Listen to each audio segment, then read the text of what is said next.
Hi everyone, this is Avinash here for We Speak News, and we have Karima with us, who has shot a beautiful photo collection called Messages from Tahrir. It's a collection of photographs by 35 different photographers who were there for the first 18 days of the Egyptian revolution.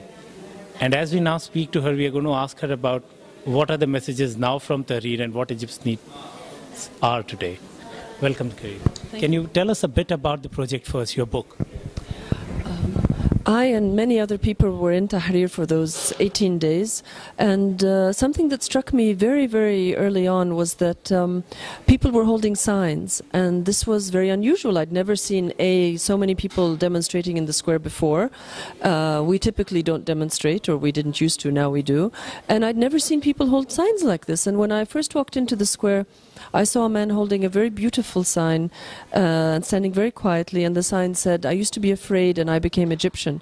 And I thought that was such a moving statement and something that was very, really very emotional and very deep. So I took a picture of him, and then I walked around the square. I started taking more pictures and more pictures and more pictures. And eventually I took about, I don't know, 800, 900 photographs. And I felt that mainly of signs, and I felt that the signs that people were holding really needed to be kept and needed to be shared and needed to be documented.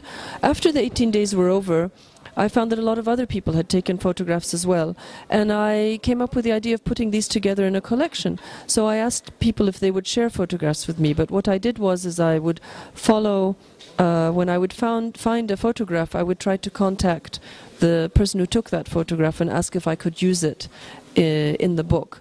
And so then I would discover that person. So I didn't know the people first, I found the photographs first, and I had a certain criteria of which photos I wanted to include. So in the end we became 36 photographers, and the book tells the story of those 18 days in pictures, and it tells the story of what people wanted, why they were standing in the square through the photographs. Now, it's been a year of revolution. On January 25th, you mark the anniversary of Tharir Square. What are the messages today from Tahrir? How different are they, and what are the needs of Egyptians today? Well, on one level, the messages are very much the same. The messages are still bread, freedom, justice, عيش حرية عدالة اجتماعية, on one level. No to corruption, no to all kinds of things, the same demands we had before. But there are new demands now, because we feel that the regime really hasn't changed. Many people now are against the Supreme Council of Armed Forces. There are a lot of calls for the Supreme Council of Armed Forces to step down, because they feel they haven't handled this, what we call the interim period, very well. And so you hear that now a lot in Tahrir, and you hear it actually all over Egypt in many different sit-ins and demos, etc. Tahrir so far has become synonym with Egypt. How are the situations beyond Tahrir? We seldom hear anything about any other part of Egypt other than Cairo, Tahrir. That occupies the media space. But what is the scene beyond that? Well, I think in general right now the scene is very much of a country sort of holding its breath and seeing what's going to come next. We've had parliamentary elections. They were flawed. They were held under a very flawed electoral law. The procedures of the elections also were very flawed. There was a lot of vote stealing, vote rigging, electoral irregularities. But now we do have a People's Assembly of a kind. We have a parliament. And so a lot of people are waiting to see what that parliament is going to do.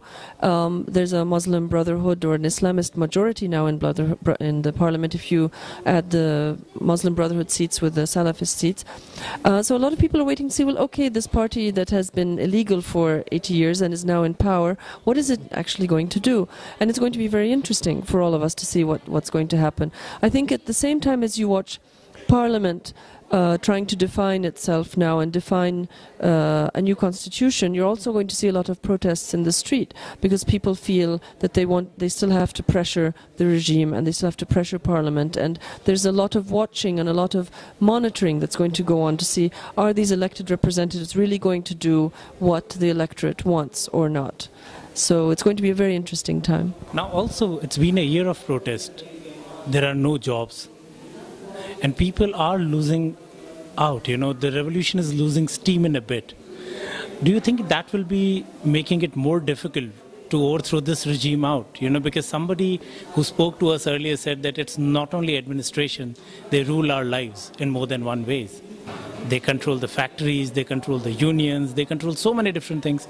So it's going to be a little more difficult to throw them out this time around. What do you have to say on that? It's certainly a challenge.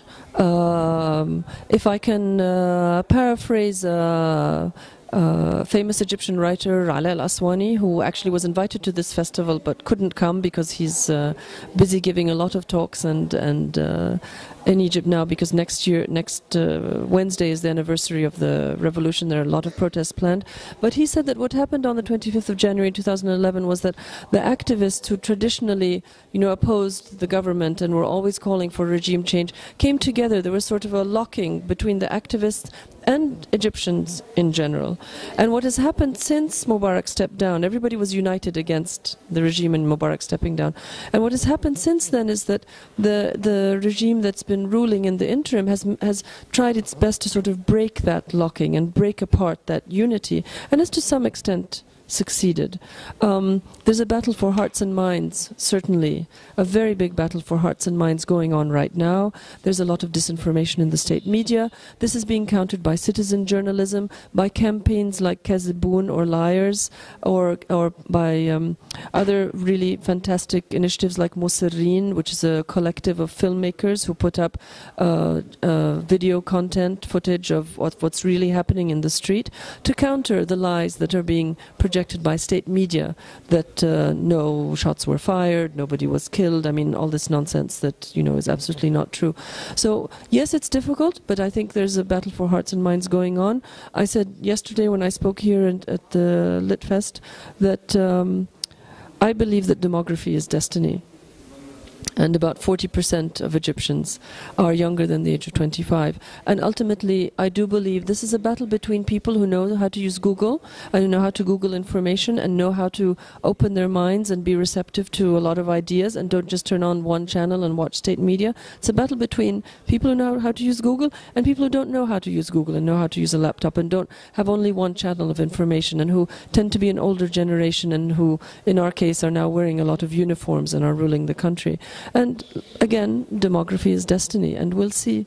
People are very determined, and I have faith that in the long run the revolution will succeed. It has been termed as the revolution of social media. How different things would have been had this tool not been there, because people like Ala and others who have been on as activists say that they have been doing so since 2006, but their voice hasn't reached out. Something happened in Tunisia which fueled the revolution in Egypt, and then spread like wildfire to all parts of the country. So how important was that role? Today it's difficult to find an Egyptian who's not on Twitter. Well, I think you can probably find a lot of Egyptians who aren't on Twitter, but I mean, it's true that internet penetration in this generation is extremely high. I don't remember the exact figure, but it's something like 70% of all Egyptians under 20 are on, have access to the internet or something like that. Don't quote me because I'm probably wrong, but it is still very, very, very high.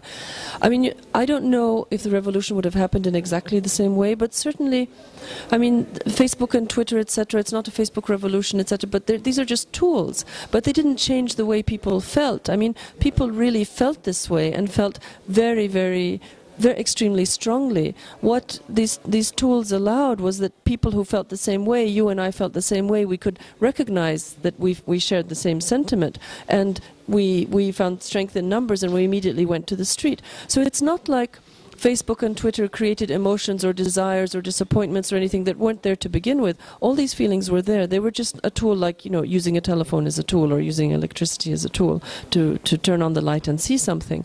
But everybody knew what was going on, and people really it was just a medium to kind of share information. Now these tools are being used also to continue the protest, to continue sharing information, certainly to continue to upload information that the state is trying to keep from us, and keep the truth from coming out. And now on the last note, what should be the way ahead for Egyptians? It's going to be a democratically elected government after a long time, after 32 years. However rigged or marred the elections might have been. So there is a government, and then there is an army. The army can always say it's the people's government and still rule it out. So what should be the next course of action? Egyptians have to, we as Egyptians, we have to continue to be very vigilant. We have to continue to apply pressure. Ideally, it's peaceful pressure, like we've been applying for the last year. All of the violence has come from the other side. But I think it's very, very, very important for us to very carefully watch our legislators and our representatives and to ensure that they are enacting what it is that we have voted them into office for, and to bring about the demands of the revolution, none of which, with the exception of removing Mubarak, have been addressed or even begun to be addressed. Okay, there's some charades at, for example, addressing some demands like holding people to trial, like Mubarak and his cronies, or people who have shot at demonstrators, but they're really just charades. And it's extremely important that the demands of the revolution be addressed in a fundamental and real way. And if this elected government of representatives, if this elected parliament doesn't address these demands, I have no doubt that it will be out. Thanks a lot for speaking to us.